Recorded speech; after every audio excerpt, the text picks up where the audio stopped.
അല്ലാണ്ട് ഇവള് ഇങ്ങോട്ട് തിരിച്ചു വരെ അങ്ങനെ ഒന്നല്ല. ഞങ്ങൾ അങ്ങോട്ട് പോയി മിണ്ടലാണ്. ഒരു ദിവസം ഇവള് ഇങ്ങോട്ട് തിരിച്ചു വന്ന് മിണ്ടി. ഞാൻ വിചാരിച്ച് ഇവള് തിരിച്ചു വന്ന് മിണ്ടുന്നില്ലെങ്കിൽ മിണ്ടേണ്ട ആവശ്യമല്ല, ഒക്കെ അത്രേ വാല്യൂ ഉള്ളൂ എന്ന് വിചാരിച്ച് ഞാൻ കളയും. കാരണം ഞാൻ ഇല്ല, തിരിച്ചു കിട്ടാത്ത സാധനം എന്തിനാ അങ്ങോട്ട് കൊടുക്കുന്നത്? അതിന്റെ ഒരു ആവശ്യമില്ല. പട്ടി പോലെയാണ് പോണ്ടത്. മുന്നിട്ടതാക്കാത്തത് എല്ലാവരും മുന്നിൽ വിട്ടുകൊടുക്കണം കരുതിയിട്ടാണ്. ഈ പിശാചിനോട് തെറ്റ് തന്നെ. അത് ഫ്രണ്ട് ആണെങ്കിലും ഇവളോട് പറഞ്ഞ ചൂണ്ടിക്കാണിക്കാതെ എന്നെ ചെയ്യും. തെറ്റാണെങ്കിൽ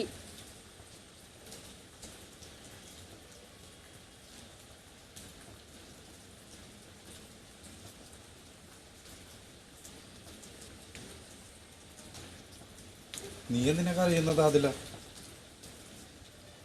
ജെന്യൂനായിട്ട് നിന്നിട്ട് തനി നിറം കണ്ടിട്ട്. ഇത് ഇന്നും ഇന്നലെയും തുടങ്ങിയതല്ല ഈ വൃത്തികെട്ട മറ്റൊരു സ്വഭാവം. ഈ സ്വഭാവം വെച്ചാൽ എങ്ങനെ നിനക്ക് ഫ്രണ്ട്സ് ഉണ്ടാവുന്നതിനോ? ഈ സ്വഭാവം വെച്ചാൽ അവരൊക്കെ അതുകൊണ്ട് ഇങ്ങനെ കാണിക്കുന്നതുകൊണ്ടാണ് ഞാൻ വെള്ളം കോരി ഒഴിച്ചത്, ട്രിഗർ ചെയ്തത്. അപ്പൊ നിന്റെ അടിമകളായിട്ട് നിൽക്കുന്ന ഫ്രണ്ട്സ് ആണ് നിനക്കുള്ളത്. നിന്റെ അടിമകളായിട്ട് നിൽക്കുന്ന ഫ്രണ്ട്സ് ആണ് നിനക്കുള്ളത്. അവരെന്തുകൊണ്ടാണ് ഫ്രണ്ട്സ് ആക്കിയത്? വിളിച്ചു പറയാറില്ല. പേടിയായിരിക്കും. നീ പൈസ കൊടുത്ത് വാങ്ങിയതാ. നീ പൈസ കൊടുത്ത് വാങ്ങിയതാ ഫ്രണ്ട്സ്. നീ പൈസ കൊടുത്ത് വാങ്ങിയതല്ലേ? എല്ലാ ലൈഫിലെ പൈസ കൊടുത്താൽ കിട്ടില്ല. കുറച്ച് ജെന്യൂനായിട്ടുള്ള റിലേഷൻഷിപ്സ് കിട്ടണമെങ്കിൽ ഉള്ളു ശുദ്ധമായിരിക്കണം. കറുത്ത മനസ്സായിട്ട് വന്നാലും നിങ്ങൾക്ക് ഒന്നും കിട്ടൂല. പൈസ കൊടുത്ത് വാങ്ങാനല്ല ഫ്രണ്ട്ഷിപ്പ്.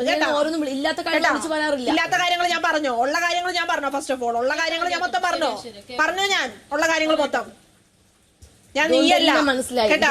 എനിക്ക് മനസ്സിലായി. ഇതുകൊണ്ടെല്ലാം മനസ്സിലായി. നിന്നെ മനസ്സിലാക്കണോ നാട്ടുകാരെ മുന്നിലേ? മനസ്സിലാക്കണോ നിന്റെ നാട്ടുകാരെ മുന്നിലേ? മനസ്സിലാക്കണോ നിന്റെ നാട്ടുകാരെ മുന്നിലേ? ഞങ്ങൾക്കും മനസ്സിലായി, കൊറേ മനസ്സിലായി. ഇന്നത്തോടു കൂടി മനസ്സിലായി. മനസ്സിലാക്കി തന്നതിന് ഒരുപാട് താങ്ക്സ് ഉണ്ട്. മനസ്സിലായോ? മനസ്സിലാക്കി തന്നതിന് ഒരുപാട് താങ്ക്സ്. തിരിച്ച് നിനക്ക് ചങ്കൂറ്റുണ്ടെങ്കിൽ നീ പെണ്ണാണെങ്കിൽ എണീച്ച് നിന്ന്. ഞാൻ പെണ്ണാണെന്ന് എനിക്ക് ആരും തെളിയിക്കേണ്ട ആവശ്യമില്ല.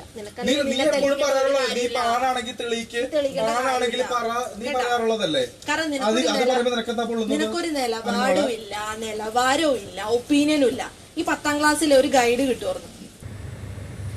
അത് ഇതേത് ഗൈഡാ പഠിച്ചിട്ട് വന്നത്? ഇത്ര നാള് ഓരോന്ന് കേട്ടിട്ടിരുന്ന് ആശ്വസിപ്പിച്ചത് ഇതൊക്കെ ഫേക്ക്. നിനക്കെന്താണ്? അതെ, നിന്റെ കൂടെ നിൽക്കുന്ന അനീഷിന്റെ പോലെ ഞങ്ങൾക്ക് ആവാൻ പറ്റൂല. തെറ്റ് കണ്ടാൽ ശരിയാണെന്ന് പറയാൻ ഞങ്ങൾക്ക് ശീലം ഇല്ല അനുമോളെ.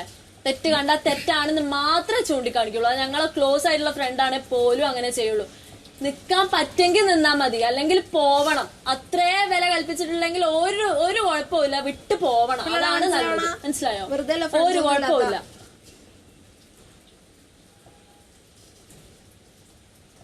ഇവളെ തെറ്റുകളൊക്കെ കണ്ടാൽ അത് ശരിയാക്കി കാണിക്കണം. ഒരിക്കലും നടക്കൂലത്.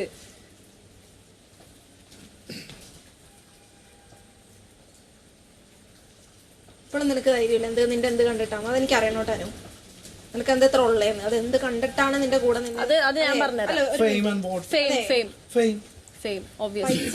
പൈസക്ക് വേണ്ടിയിട്ട് ജോലി ചെയ്യുന്നുണ്ട്, അല്ലാതെ നിന്റെ കാല് കഴുകി വെള്ളം കുടിക്കേണ്ട ഒരു ദാരിദ്ര്യവും എനിക്ക് ഇവക്കില്ല. പിന്നെ ഇവിടെ വന്നേക്കുന്നത് അനുമോളെ കണ്ടിട്ടല്ല. ഇവിടെ നിൽക്കാൻ പറ്റണവര് അത്ര നിൽക്കട്ടെ, അല്ലാതെ കുടുംബ പ്രേക്ഷകരെയും അവരുടെ ചെയ്ത് സ്ക്രിപ്റ്റിനാടാൻ എങ്ങനെയാണോ അങ്ങനെ ഞങ്ങൾക്ക് ഇഷ്ടപ്പെടുന്ന ആൾക്കാർ മതി. ഞങ്ങൾ എങ്ങനെയാണോ what ever way how ever അത് ഇഷ്ടപ്പെടുന്ന ആൾക്കാർ മതി. അല്ലാതെ ഇന്ന ആൾക്കാരുടെ സപ്പോർട്ട് വേണം.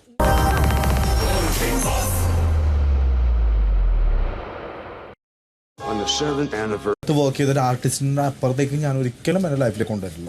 അത് അവർക്ക് ഇപ്പൊ 5 മില്യൺ ഉണ്ടെങ്കിലും 2 മില്യൺ ഉണ്ടെങ്കിലും അത് എന്റെ ഡിസിഷൻ. ആൻഡ് നിങ്ങളുടെ ഫ്രണ്ട്ഷിപ്പിന്റെ ബോണ്ട് നിങ്ങൾക്ക് അറിയാൻ പാടുള്ളൂ, നിങ്ങളുടെ ഇന്റൻസിറ്റി നിങ്ങൾക്ക് അറിയാൻ പാടുള്ളൂ. അത് എനിക്കറിയില്ല. ബിക്കോസ് എന്നെ സംബന്ധിച്ചിടത്തോളം ആസ് എ പേഴ്സൺ എനിക്ക് ചില കാര്യങ്ങൾ ഞാൻ പേഴ്സണലായിട്ട് എടുക്കും. എൻ്റെ എന്നെ പറയാൻ പറ്റാത്ത പലതും അവൾ പറഞ്ഞിട്ടുണ്ട്. സോ എനിക്ക് ആവട്ടെ, അതുകൊണ്ട് എനിക്ക് കിട്ടുന്ന അവസരം ഞാൻ മുതലാക്കും. ഇത് മുതലാക്കുന്നല്ല പറഞ്ഞത്. എന്നെ ഇങ്ങോട്ടേക്ക് ട്രീ ചെയ്തിട്ടുണ്ടെങ്കിൽ ഞാൻ മാന്തി വലിച്ച് അങ്ങോട്ടേക്ക് കീറി ഒട്ടിക്കും. അത്രേ ഉള്ളൂ. അല്ലാതെ അതേപോലെ ഞാൻ നിങ്ങളുടെ പുറകെ വരുന്നുണ്ടോ? നൂറയുടെ പുറകെ പോകുന്നുണ്ടോ? ഉണ്ടോ? ഇതുവരെ ഇല്ല. നിങ്ങൾക്കൊരു ക്വാളിറ്റി ഉണ്ട്. കാരണം പേഴ്സണലായിട്ട് ഒരാളെ എന്താണ് ഈ ക്യാരക്ടറൈസേഷൻ എല്ലാം ചെയ്തതിന് ശേഷം വന്നിട്ട് കുണുകുണ് കാണിച്ചിട്ടുണ്ടെങ്കിൽ എനിക്കൊന്നും തോന്നാൻ പോകുന്നില്ല. ഫസ്റ്റ് ഓഫ് ഓൾ ഞാൻ എന്താ ചെയ്യേണ്ടത്? ഞാൻ പറഞ്ഞു പോയി മിണ്ട്. എല്ലാത്തിനും ഇവളെ കൂടെ നിന്നിട്ട് കൂടെ നിന്നിട്ട് ഇവര് മിണ്ടുന്നില്ല. ഇതന്നെ കേൾക്കണം ഞങ്ങള്, ഇത് തന്നെ കേൾക്കണം ഞങ്ങള്. ഇവളാ പറഞ്ഞത് എന്നോട് വന്നിട്ട് എനിക്ക് മിണ്ടണം അവരോട്, ഞാൻ എന്താ ചെയ്യേണ്ടത്? ഞാൻ പറഞ്ഞു നീ പോയി മിണ്ട്. എന്നിട്ട് അവൾ അങ്ങോട്ടും ഇങ്ങോട്ടും രണ്ട് നടന്നതിന് ശേഷം ഒരു ഒറ്റ ചാട്ടം ചാടി അവരുടെ ബെഡിലോട്ട്. എന്നിട്ട് അവള് പോയിട്ടാ മിണ്ടിയത്. അപ്പൊ ഇവരെന്ന് എന്തെങ്കിലും കണ്ടിട്ടാണോ അവൾ പോയി മിണ്ടിയത്? ഇവരെന്തെങ്കിലും കാര്യലാഭത്തിന് വേണ്ടിയിട്ടാണോ അവള് അങ്ങോട്ട് ചെന്ന് ബെഡിലോട്ട് ചാടി? ഞങ്ങൾക്ക് അധികം ഫെയിമോ, ഞങ്ങൾക്ക് പുറത്ത് അത്ര ഫാൻ ബേസ് ഒന്നും ഇല്ലാത്ത ആൾക്കാരാണ്. ഇവളങ്ങനെ വിചാരിച്ചിട്ടുണ്ടാവും. അതുപോലെ മനസ്സിലിരിപ്പ് മനസ്സിലായി. ഇവളുടെ പിന്നാലെ വരുന്നത് എന്തോ കണ്ടിട്ടാണ്. അതൊക്കെ എന്തോ വാക്കാണ്. എങ്ങനെയുണ്ടത്? എന്ത് സംസാരമാണ്? ഇപ്പൊ ഫൈനൽ ഇപ്പൊ അവള് ക്യാപ്റ്റൻസിയാണ്. ക്യാപ്റ്റൻ ഇവിടുത്തെ കാര്യങ്ങൾ ചർച്ച ചെയ്യാനും ചോദ്യം ചെയ്യാനുള്ള അവകാശമല്ലേ? ആ ചോദ്യം ചെയ്യാൻ വേണ്ടി വരുമ്പോ നീ ഫൈനൽ 5 എത്തിന്റെ അഹങ്കാരത്തോടെ സംസാരിക്കണമെന്ന് പറയാൻ പാടുണ്ടോ? ഇതിനകത്തുള്ള കാര്യങ്ങളായിട്ട് ചർച്ച ചെയ്യണ്ടേ? ഒരു ക്യാപ്റ്റനല്ലേ ചോദ്യം ചെയ്യാം, ക്യാപ്റ്റനല്ലേ കാര്യങ്ങൾ സംസാരിക്കാം. ഹൈഡ് ചെയ്ത് നിർത്താൻ പറ്റുമോ? നിങ്ങൾ എന്നൊന്ന് പറയും. അപ്പൊ ഇത് ഫ്രണ്ട്ഷിപ്പിന്റെ പുറത്ത് ഈ കുട്ടി ഫ്രണ്ട്ഷിപ്പിന്റെ പുറത്ത് ഇവള് മറ്റേ മൂടി വെക്കണോ, അല്ലെങ്കിൽ അവളെ സേഫ് ആക്കണോ? സേഫ് സോണിലോട്ട് തള്ളിയിട്ട് അവളെ വഴക്ക് വരാതിരിക്കണോ? കുറ്റം വരിക. അനീഷേട്ടൻ ഇങ്ങനെയൊക്കെ ഇരിക്കുന്നത് വലിയ ഇത് പറയുന്നതല്ലേ, ചർച്ച ചെയ്യണം. ഫ്രണ്ടാണെന്ന് വിചാരിച്ചിട്ട് അങ്ങനെ നിൽക്കുമ്പോ ക്യാപ്റ്റൻസി വീക്കാന്നല്ലേ പറയാം. അനീഷ് പേരും പറയും, അനീഷ് അതാണ് അനുമോളിന് വേണ്ടി അനുകൂലമായിട്ട് നിന്നു, പാർഷ്വാലിറ്റി കാണിച്ചു.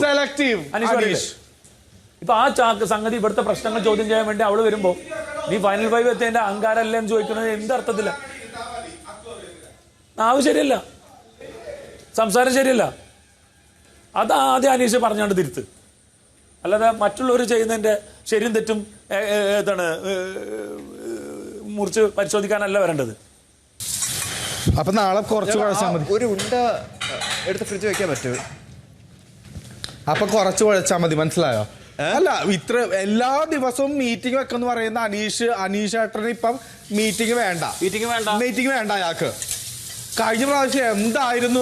ഇപ്പൊ വെള്ളം പൂശാൻ വേണ്ടി വന്നേക്കുന്നു. കഴിഞ്ഞ പ്രാവശ്യം മീറ്റിംഗ് വേണമെന്ന് ഉച്ചക്കത്തേക്കുള്ളത് മറ്റേ അനിമോളല്ല കഴിക്കേണ്ടത്, നമ്മളെ കഴുകണ്ടേന്ന് പറഞ്ഞിട്ട് ഞാൻ എന്റെ കുക്കറൊക്കെ കഴുകി. ഇതൊന്നും പുറത്തോട്ട് പോകുന്നില്ലെന്ന് എനിക്കറിയാൻ പാടില്ല. അനീഷേട്ടന്റെ സ്വഭാവം ഉച്ചക്കത്തെ കഴിഞ്ഞതിന് ശേഷം മെസ്സേജ് വന്നു. അത് പറഞ്ഞിട്ട് മിണ്ടാട്ടില്ല. എനിക്കറിയില്ല, പലതരം ജീവിതങ്ങൾ കണ്ടിട്ടുണ്ട്. പക്ഷെ ഇങ്ങനത്തെ ഒരു ആകസ്മികമായിട്ടുള്ള ഒരു ജീവിതം ഞാൻ ആദ്യമായിട്ടാണ് കാണുന്നത്, അനീഷേട്ടന്റെ പോലെയുള്ള.